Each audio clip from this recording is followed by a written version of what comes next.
Hello friends, இன்னைக்கு நம்ம இந்த ஷார்ட்கட் வீடியோவில் ஒரு முக்கியமான ஒரு தகவல் குறிப்பு பார்க்க போகிறோம். என்னன்றதை பார்த்துடலாம். வெப்பமான புவியிடை கோட்டுக்கருகில் அமைந்துள்ள கிளிமாஞ்சாரோ மலை நிரந்தர பனிப்படிவை கொண்டுள்ளது. ஓகேவா?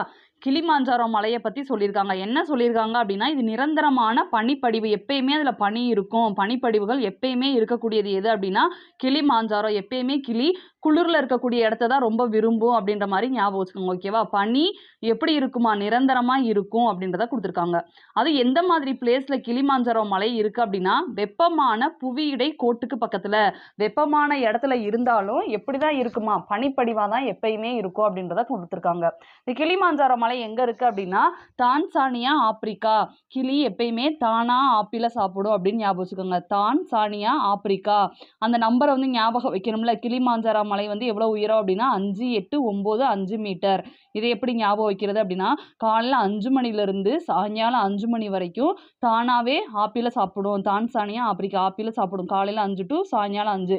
அதை எட்டி எட்டி ஓரமாக நின்று பார்ப்பேன். எட்டி எட்டின்றது 8, ஓரம் அப்படின்றப்போ 9. ஓகேவா? எட்டி எட்டி ஓரமாக நின்று பார்க்குறதா என் வேலை. கிளி காலையில் 5 டு சாயங்காலம் 5 வரைக்கும் தானாக ஆப்பிள சாப்பிடும். அதை எட்டி எட்டி ஓரமாக நின்று பார்ப்பேன் அப்படின்ற மாதிரி ஞாபகம் வச்சுக்கோங்க. தேங்க்யூ.